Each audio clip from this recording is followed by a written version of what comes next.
Well, hello YouTube. I know it's been a minute since my last video. A lot has happened. Life has been pretty busy. I started a new job back in August that I've been super busy with, but I absolutely love. I still play Wrath Classic every day, but in this video I want to share with you what I've been up to, let you in on what I've been doing in World of Warcraft, some achievements, some mounts, dungeons, raids, leveling, things like that. So without further ado, let's get right into it. I'm gonna start with Wrath Launch. So Wrath Launch was pretty fun for me. I didn't try to rush, I took my time with it. Try not to speed through things too quickly. I, on one hand, want to try to enjoy the content, and then I feel that eventually I'm gonna want the Lore Master achievement.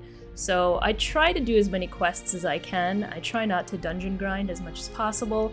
Unless, of course, the dungeon gives a huge amount of XP, nice quests, and rewards, then I'll definitely make it a point to run one of those dungeons. But for the most part, I really enjoyed questing around Northrend. I started out in the Borean Tundra, which was funny because in original Wrath, I started out in Howling Fjord, and I was like, okay, I really want to do Howling Fjord. I want that experience of taking the boat in and going through the little like icy cavern, and then the music plays, and just that whole scene left such an impression on me when I was younger, when Wrath Original came out, that I wanted to relive that. But I think just the way the servers were going and everything was happening all at once, I was like, you know what, I'm just gonna go to Borean Tundra. I feel like less people are there.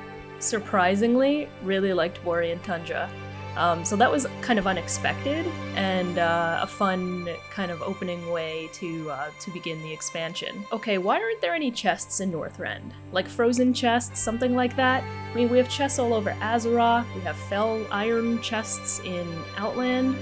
What happened in Northrend that they decided not to spawn chests outside in the open world, or even in dungeons?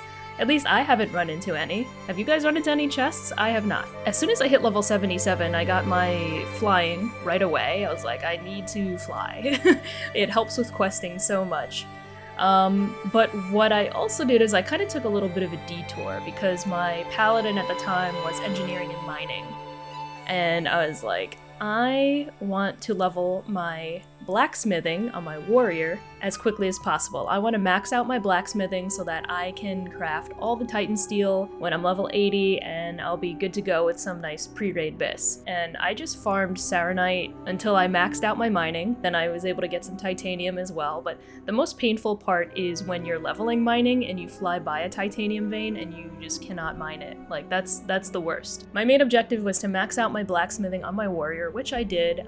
Was super happy about. I was able to craft my Titan Steel Destroyer, which was a pre-raid bis weapon for my paladin, the two-handed mace, and I ended up using that for a really long time, which gets me into my next topic. Naxxramas was still kind of fresh for me because I raided it in Classic WoW with my Guild 7. So if you ran it in Classic, you don't really have a problem running it in Wrath. Yeah, it was pretty easy, cleared it all in one night. Granted, like the first run took several hours, maybe like 3 or 4 hours, because some people were new to it or had never been there. So we wanted to really go through the trash, how to pull the trash, how to pull the bosses, go through all the strategies, things like that. But for the most part, yeah, it was pretty easy. I think the hardest part is finding good people to raid with at this point in the game. Once everybody kind of got their pre-raid bis from running heroics, I noticed Wrath became all about raid logging. Anytime I'm in Dalaran, I notice it's always super busy, usually on like a Tuesday night, because I feel like a lot of guilds raid on Tuesday nights. And there are still, you know, a fair amount of people doing their dailies, don't get me wrong, but I would say the majority of the player base are raid loggers. So a funny part about Naxxramas was I mentioned earlier that I crafted my Titan Steel Destroyer weapon pretty early on because I just wanted a good weapon to go into raiding with. I ended up having that weapon for a few months, and I was getting pretty tilted about it because I was just getting so unlucky with weapon drops. I can't remember if it was the first or the second time that I lost Betrayer. I legit almost punched a hole through my monitor. I was so pissed. We organized our own Nax raid where we HR'd Betrayer for me. Lucky enough, Betrayer dropped that run. So I had been using Betrayer of Humanity until this past weekend. I got Earthshaper off Yogg Saron. It's not a hard mode weapon, but it's pretty much the best non-hard mode weapon I can get right now. I think it's like my 5th BIS or whatever. But Earthshaper is a really nice upgrade. So I'm happy about that. And speaking of Ulduar, Ulduar's been really fun too. I feel like the normal mode was pretty easy. It was a lot easier than I expected, but I really like the ability to have hard modes because it kind of keeps the raid fun and challenging. Whereas, Nax kind of became a face roll after a few weeks. The ability to kind of add that element and challenge to Ulduar is really cool. And with the new gear that I'm getting from Ulduar, I finally switched to jewel crafting. So now my paladin is engineering and jewel crafting because the gems that you can use as a jewel crafter are really nice. And I have a druid alt that's double gathering herbalism and mining, so I can still use that character if I want to farm. Okay, so let's talk about other things that I've been up to in-game. Around Thanksgiving, Pilgrim's Bounty World Event, you got a really cool reputation buff. And at that time, I had not decided yet that I was going to go for the Insane title, but I was utilizing the reputation buff that you get from the event, and I farmed the Winter Spring Frost Saber mount, which was a really cool achievement for me, something that I've never done, and something that I would never do in Classic because the amount of rep required to obtain the mount was significantly reduced throughout TBC and Wrath. So if it was Classic, no way would I ever farm that mount. Second was the Baron mount in Stratholme, and this was my favorite mount in original Wrath. And I remember it took like, I think it was like 170 runs in order for the mount to drop for me. This time in Wrath Classic, I think it was 16 kills total. So I got really lucky with that mount. It's one of my favorite mounts because it's an undead warhorse, and I'm playing Alliance currently, so it just looks cool to see a human on an undead horse. Next is a flying mount that I never planned to get. I don't even think I barely knew it existed, but it's Reigns of the Azure Drake. We were running it in 25-man, and I had nothing to soft reserve. I had already gotten everything that I wanted from the raid, so I was like, F it, I'm just going to reserve the mount. It ended up dropping. I was the only person who rezzed it, basically. I had another guildie of mine who was on an alt and rezzed it, but he kindly passed the mount to me because he was on his alt, and I thought that was really cool, and I'd probably do the same thing. If I was on an alt versus somebody's main and a cool mount like that dropped, I would definitely pass it too. And finally, I got my Thunderfury. Now, I had been trying to get Thunderfury for a really long time. I mean, I wanted a Thunderfury back in Classic. Unless you're a S-fan, you weren't really going to get a Thunderfury if you were a Paladin. In TBC, it was still a little bit hard for me to farm it. I still needed a group of people. But one day we killed Gar and he dropped the binding, and I was shocked. So from that point on, I was like, okay, well now I have to finish this. I made it a point to kill Baron Geddon almost every week until this point, when he finally dropped the binding a few weeks ago. So it was very exciting. I had all of the other materials lined up. I had the Elementium bars, I had the Essence of the Fire Lord. I was ready to go. As soon as I got that binding, I went straight to Silithus, and I got my Thunderfury. So that was a really cool achievement that I had been looking to get for a while and finally did. Alright, and switching gears onto achievements. I really like achievements. Achievements are something that I try to go for, especially when I'm bored in game. I'm a big fan of doing the world events. It's just something to keep me busy in between raiding and dailies and things like that. And I'm slowly working on Lore Master. I just completed the Eastern Kingdoms. I have about 200 quests to do in Kalimdor, I think. TBC, I am maybe like 75% done with TBC and Northrend too, so making progress towards Lore Master, just not there quite yet. I finished getting exalted with the 5 major alliance cities, so I got the ambassador title. But yeah, a lot of jousting, and I'm glad to be done with that. So I got my crusader title, and I guess I'm just gonna wait until the next content patch for new dailies to come out with the Argent tournament. Finally, I don't know when or why I decided to do this, but I decided to go for the insane title, and that is something that I'm currently working on. This is gonna take months, maybe half a year, maybe a full year, depending on how quickly, I work on it. I try to do a little each day. If not, it's okay. I keep telling myself that just a little at a time, just chip away at it, and eventually you'll get it one day. I started with Ravenhold. Just got exalted with Ravenhold a couple days ago. I guess it wasn't too bad. It was mostly tedious. So around Stromgarde Keep, and you just kind of grind the mobs there until you get revered.